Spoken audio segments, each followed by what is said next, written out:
ভাবে টেকো হয়ে যায়। এসব দেখে সকল মানুষজন প্রচন্ড ভয় পেয়ে যায় আর নিজেদের বাড়ি থেকে বাইরে বেরিয়ে আসে। কিছুক্ষণ পর তারা নিজেদের শরীরে দুর্বলতা অনুভব করতে পারে আর দুর্বলতা থাকার কারণে তারা সবাই অজ্ঞান হয়ে যায়। এরই মধ্যে সুমিত্রা তার ঘর থেকে বাইরে আসে। তার কিছুই হয়নি, কারণ সে এক্ষুনি ঘুম থেকে উঠেছে। আরে অদ্ভুত, এসব কিভাবে হয়ে গেল? গ্রামের সকল মানুষজন হঠাৎ করেই অজ্ঞান কিভাবে হয়ে গেল? আর এরা সবাই টেকো হয়ে গেল কিভাবে? ঠিক তখন টেকো একটি মেয়ে শিবাঙ্গী বলে, সকালবেলায় যখন আমি গোসল করে আসলাম তখন হঠাৎ করে আমার চুলগুলো ঝরে পড়তে থাকলো, আর এভাবেই হঠাৎ করে এখন আমি টেকো হয়ে গেলাম। আচ্ছা, এর মানে সবাই টেকো হয়ে গেছে? মনে হচ্ছে আমাদের গ্রামের নদীর মধ্যে কেউ কিছু মিশিয়ে দিয়েছে।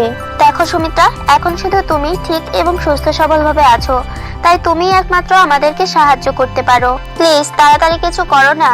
এটা বলে শিবাঙ্গীও অজ্ঞান হয়ে যায়। নিজের গ্রামবাসীদেরকে এই অবস্থায় দেখে সুমিত্রা ভীষণ হতাশ হয়ে যায়। তখন হঠাৎ করে সেখানে অনেকগুলো বাজ পাখি চলে আসে, আর সেই পাখিগুলো মানুষের ঝরে পড়া চুলগুলো নিয়ে যেতে শুরু করে। এই সব কিছু দেখে সুমিত্রা ভীষণ অবাক হয় আর মনে মনে ভাবে, আরে অদ্ভুত, এই বাজ পাখিগুলো মানুষের ঝরে পড়া চুলগুলো কেন নিয়ে যাচ্ছে? আমাকে এক্ষুনি পাশের গ্রামের ঋতু জাদুকরণীর কাছে যেতে হবে আর ওর থেকে সাহায্য চাইতে হবে। এরপর তাড়াতাড়ি করে সুমিত্রা পাশের গ্রামের ঋতু জাদুকরণীর কাছে পৌঁছে যায়।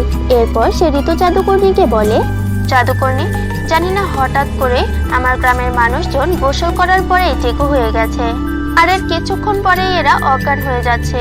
কিছু করুন জাদুকরণী। তুমি চিন্তা করো না সুমিত্রা, আমি এক্ষুনি এর পেছনের আসল রহস্যটা খুঁজে বের করছি।